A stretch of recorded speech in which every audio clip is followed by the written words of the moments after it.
Монголын улс орчны эвлэлийн холбооноос засгийн газарт төсвийн тодтгол хийж цалин нэмэхийг шаардж байгаа талаар өнөөдөр мэдээллээ.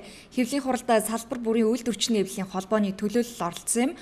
Монголын ажилтан албан хаагчдын улс орчны эвлэлийн холбооны дарга Алтан цэцгийн зүгээс засгийн газар бүрийн эрхийн хугацаа дуусахаас өмнө хилцээрээр тохирсон асуудал болох ажилтнуудын цалин нэмэх шийдвэрээ гаргах хэрэгтэй хэмээн энэ үеэр дурдлаа. Хамгийн сүүлийн их хурлын чуулганаар оруулах гэдэг асуудлыг бид шаардж байгаа. Тэд хамгийн сүүлийн улсын хурлын чуулганаар төсвийн тодтголын асуудлыг хэлэлцэхийг шаардаж байна. Улмаар цалин нэмж хилцээрээр хүлээсэн үүргээ биелүүлэх хэрэгтэй гэлээ.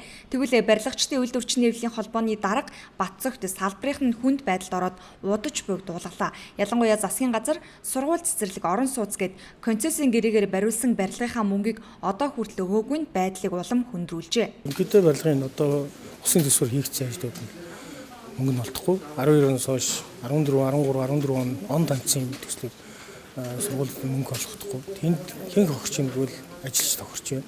Тэнд ажиллаж байгаа барилгын компани захирал өөрөө хохирч байна. Цалингаа тавих доороос нь ажилч нь цалингаа тавих шаарддаг. Дээрээс нь татвар дарамтнд ордог. Байр одоо байгаа бүхий л болцооны хөрөнгөө тавьж банкнаас зээл авч үйл ажиллагаа явуулчаад эргээд энийг хохирлогоо болох асуудал нь засгийн газар сангийн яамд анхаарах хэрэгтэй. Манай боловсролын салбарт ажилладаг хүмүүсийн маань гол маас бол сургуулийн багш нар, цэцэрлэгийн багш нар энэ хүмүүс байгаа.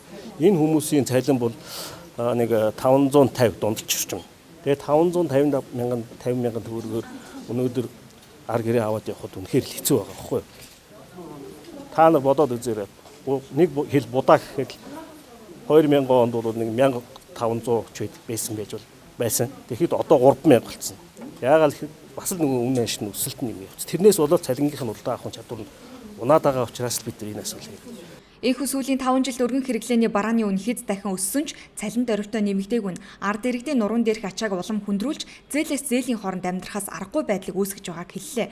Ийм нөхцөл ганцхан салбарт биш боловсрал, эрүүл мэнд, барилга гэд бүх салбарыг нүүрлсэн тул нэг яралтай төсвийн тодтгол хийж цалин нэмэхийг тэд өнөөдрийн хурлаараа шаардлаа.